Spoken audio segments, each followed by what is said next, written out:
Hello and welcome to my first YouTube video. I created this channel to discuss the lessons, messages, and takeaways that I've learned while reading different books. These books span a wide variety of topics, but at the center of all of them is the idea of personal development and becoming a better person every single day. So if that sounds interesting, stick around because the book we are talking about today is Set for Life by Scott Trench. This book seeks to answer the question of what you should be doing with your money. Now, quick disclaimer, only you are responsible for the decisions you make with your money, so make sure to do your homework. Before we take a look at the recommendations within this book, it's important to ask the question of why we should even care about what we do with our money. You see, for most of us, we work a job so that we can make money and spend that money on things like a big house, fancy car, maybe the new iPhone. And we'll set aside a little bit of that money so that at the age of 65 we can retire.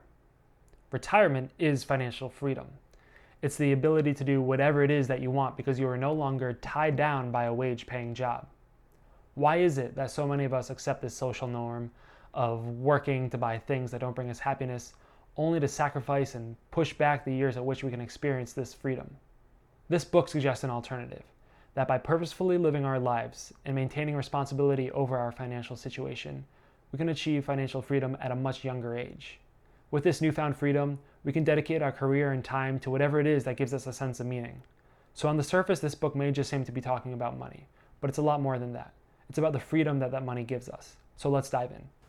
The advice in this book is broken down into three main stages, each stage corresponding to a different financial situation. The first stage is for those who have less than $25,000 in their bank account. This stage is the most difficult because it requires making lifestyle changes. The goal is to save as much money as possible. It is through frugality that we can save our first $25,000. At the time of this video, the average American earns around $50,000 a year. That means by saving around 50% of what we earn, or $2,000 a month, we can achieve stage one in close to 1 year. If this seems aggressive, that's because it is. Remember, we're not trying to save for when we're 65. We're trying to save so that we can be as free as soon as possible. 60% of our expenses come from three different categories. There's housing and rent, transportation, and food. By making lifestyle changes to these three categories, we can drastically reduce how much we spend each month. When looking to decrease how much we spend on rent, there are three questions you need to ask yourself. Am I living with roommates? How big is the place I'm living in? And is the location driving up the price? By living with roommates, living in a place that's just big enough for what you need, and living in a place where the location isn't driving up the price, you can greatly reduce how much you spend on rent. The next largest expense is transportation. Owning a car is so expensive because there are many costs associated with it. There's depreciation, insurance, fuel, repairs, monthly payments, the list goes on. But unless you're living in a major city, it's often necessary to own a car so that you can get around. It's important to understand that the purpose of your car should just be to get around. A used economy car may not look as nice as a new SUV or BMW, but they both get you to where you need to go, and one of them costs a lot less than the other. The last expense we want to cut down on each month is how much we spend on food. The average American tends to eat out a lot, and that's because it's just so convenient.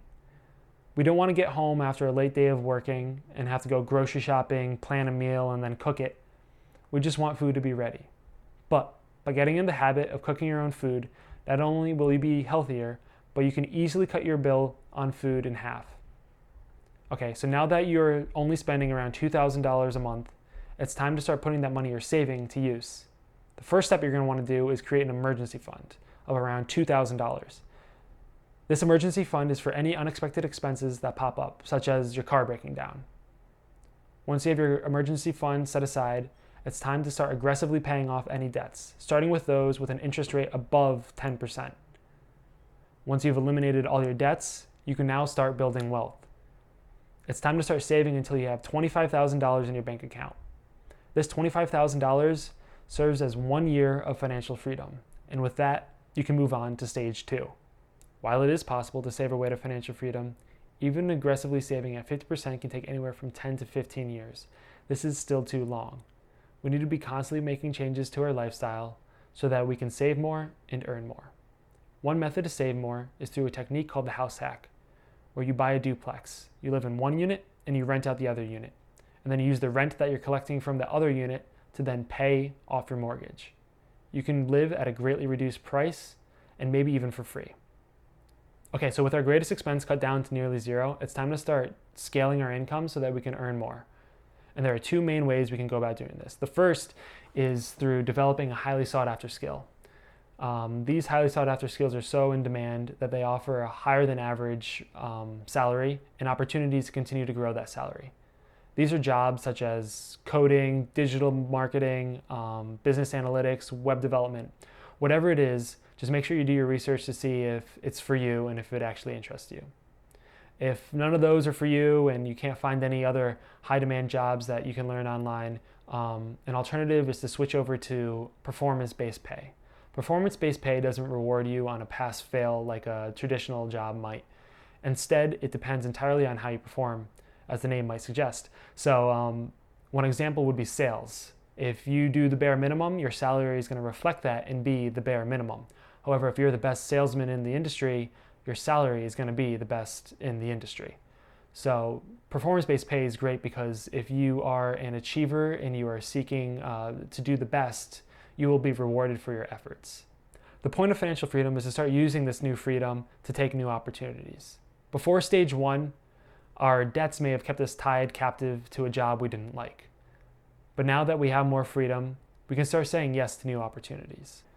In order to move on to stage three, it's important that we've reined our lifestyle under control and taken opportunities to scale our income. It's at this point that we can start investing. Rather than give you recommendations on how to invest, just start investing, and I'm going to give you 5 pieces of advice to keep in mind that will increase the chances of you being successful. So the first is to keep in mind the inflation rate. The average inflation rate is 3.2%, meaning every year everything increases at around 3.2%. This means any money that you don't have growing at this rate is losing value. So you want to keep your money growing at least 3.2%. Otherwise, it's losing value. The next is to take a look at index funds. Index funds are one way to invest in the stock market, and they require practically no effort, and they return historically an average of 10%. This means for practically no effort, you can get 10% return on your money. And it should be very rare that you consider any alternative that requires more time to give you less returns. Third thing I want you to keep in mind is to never spend the money that you've invested. Think of it like you've thrown it in a river. It's gone. The reason for this is we want to constantly be growing how much we have invested. At worst case scenario, we want it to be stagnant, but we never want that amount to be going down. So the moment you start taking money out of what you have invested is bad, and that should be avoided. The next thing to keep in mind is to reinvest the returns. With every investment, you receive a little bit more. This excess is called the returns. You want to reinvest that because the money you have invested creates some money, which when you reinvest creates more money. This creates a compounding effect where the money grows at an exponential rate rather than a linear rate. And then the final piece of advice I have is more related to financial freedom. So let's walk through a scenario where you have your lifestyle under control and you're spending around $25,000 a year. If you were to use an index fund to invest in at a 10% return rate, then that means you would have to have around $250,000 invested in that index fund.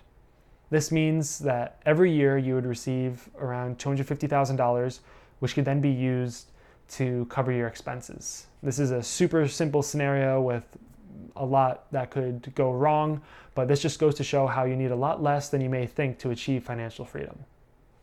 And with that, we have covered the major talking points of this book. Quick summary. Work hard to analyze your lifestyle and cut your spending as low as possible so that you're saving at least 50% of what you earn. Take opportunities to scale your income, and then take those savings and invest them. Depending on how seriously you follow this advice, you can achieve financial freedom at a much earlier age than 65. If you've made it this far into the video, you may be considering whether to pick up the book. This book serves as a great introductory to personal finance, and there's a lot that we didn't cover in this video that's in the book. If you do decide to buy the book, I have links in the description, which if you use will help out the channel and would be greatly appreciated. Tune in next week if you like this, because we're going to be covering the book Start With Why by Simon Sinek, and we're going to be talking about the importance of finding your why. All right, bye.